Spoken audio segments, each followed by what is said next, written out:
Será mesmo que existe tanta diferença assim quando a gente compara, por exemplo, um Supersoft Faber-Castell com o Prismacolor Premier? Algumas pessoas dizem que não há tanta diferença assim e que essa diferença está mais nos valores. E eu posso te falar desde já que sim, existe bastante diferença entre lápis de cores mais de alta qualidade e esses lápis de cores mais em conta, não somente o preço. E você vai conseguir entender isso aqui comigo hoje.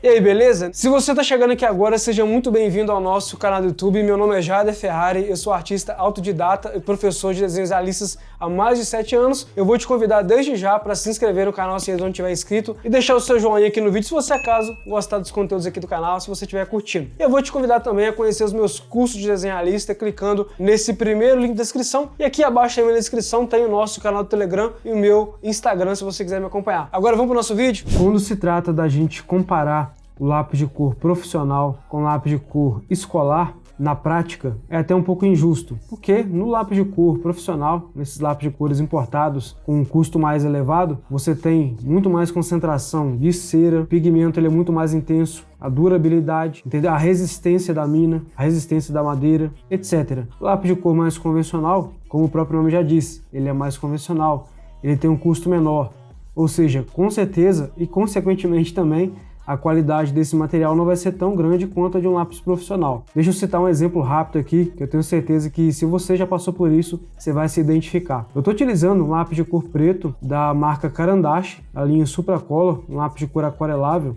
Esse papel é um papel bem poroso da marca Fabriano, tá? Linha acadêmica. Ou seja, um papel que é um pouco mais texturizado, por ser um papel voltado para aquarela, com lápis de cor que é próprio para você trabalhar com água, ou seja, um lápis aquarelável. No caso aqui, eu não irei utilizar água não, tá? E eu estou fazendo a construção de uma pintura nessa região da pupila, e você percebe como é que ela ficou bem escura. Agora que eu quero chegar aqui no ponto da questão. Você se recorda de ter utilizado um lápis de cor preto de uma marca um pouco mais em conta, um pouco mais barata, e sentir que ao longo do seu desenho, os tons pretos do seu desenho foram perdendo intensidade? Se sim, você comenta aqui abaixo que eu tenho certeza que você já passou por isso. Eu posso até citar algumas marcas de lápis que eu tive essa sensação, que me passaram essa impressão. Por exemplo, ó, os Ecolápis da Faber-Castell, Supersoft Faber-Castell, Tris, Cis, todos esses lápis, quando você utiliza, você vai sentir sim que eles têm uma perda de intensidade da cor ao longo do desenho. Até que você aplica o verniz, né? Geralmente quando a gente aplica o verniz no desenho, por muitas das vezes a gente consegue recuperar um pouco dessa cor.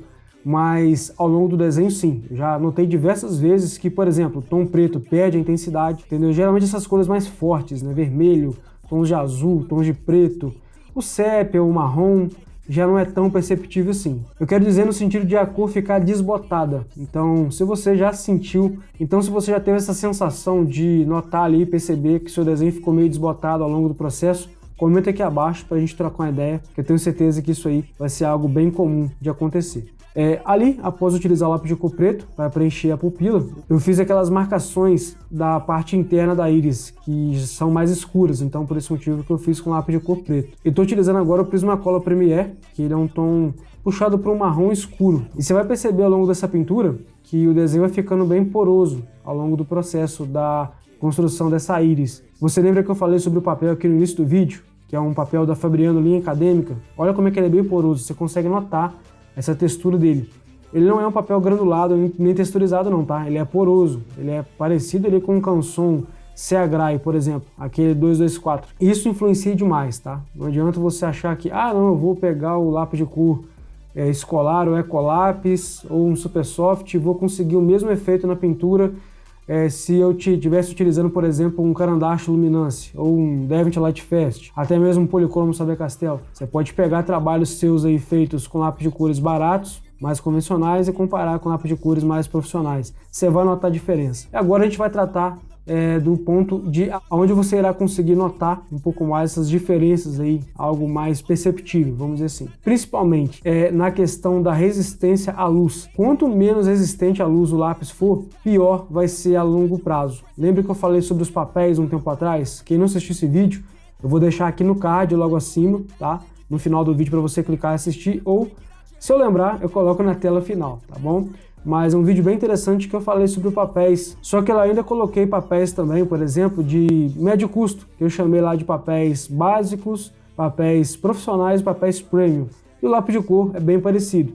O papel, quanto mais premium ele for, mais ele segura as cargas de camada do material, mais ele vai preservar esse pigmento da cor, do carvão, do grafite, etc. Só que o material em si, o lápis, também ele é muito importante. Eu posso te dizer sem sombra de dúvidas que o papel ele vai ser ali uns 30, 40% de importância e o resto é do lápis. Você está criando uma integração entre ambos os materiais, papel e lápis e vice-versa. Quanto mais resistente esse lápis for à luz ambiente, melhor ele vai se portar a longo prazo. Ou seja, mesmo você trabalhando esse lápis com várias e várias camadas, aplicando várias e várias cores distintas, ele vai se manter com aquela cor bem natural que você alcançou inicialmente falando. Ou seja, com aquele primeiro contato que você teve com o material no papel, você alcançou tal cor. E ao longo do desenho você sentiu que ela não desbotou, que o desenho não perdeu aquela densidade de cor, entendeu? Agora, já no lápis mais comum, você vai notar várias e várias vezes que ao longo da sua pintura e no seu desenho, que ele está perdendo um pouco da cor. Aí você vai notar que a cor não está tão bonita assim quanto ela estava no dia anterior, no momento que você estava fazendo o desenho ali. Aí você parou, para outro dia você pegou para poder continuar o desenho e notou essa estranheza. Parando aqui rapidinho para te explicar as cores que eu utilizei, tá? A ordem das cores: preto, que foi a pupila e as regiões internas ali da íris. Utilizei um pouco do marrom mais escuro, um pouco do sépia. Trabalhei com verde escuro. Ali agora eu trabalhei com amarelo um pouco mais claro. Ele é quase num tom meio de pó de arroz, tá? Mas ainda assim tá na gama do amarelo. E agora entra um outro ponto aqui que eu quero falar. Você notou que eu passei o pincel diversas vezes. Eu trabalhei com camadas finas de lápis de cor e utilizei diversas vezes o pincel. Mas por quê? Lembra que eu falei que o papel é poroso? E como eu estou utilizando lápis de cores mais pigmentados aqui, sem pressionar, fica aquela camada meio áspera, meio granuladinha do colorido. Quando eu passo o pincel, eu meio que faço um preenchimento das lacunas dos poros do papel, fazendo com que o colorido fique mais natural, ficando mais homogêneo, por mais que o papel seja poroso. E olha como é que eu consigo trabalhar por cima dessa camada de cores que já está bem espessa. O Prismacolor Premier me proporciona conseguir um detalhe bem clarinho, recuperando efeitos de brilho, efeitos de textura, criando essas nuances ali que você vê surgir. Mas para fechar o vídeo, conclusões finais. Sim, lápis de cores profissionais, lápis de cores importados, esses que têm um custo maior sempre serão melhores, porque vão te entregar mais versatilidade, irão funcionar, irão se portar melhor na hora que você estiver utilizando. Mas é claro, lembre-se disso, tá? Não importa o material que você esteja utilizando, o que importa é quem está utilizando o material.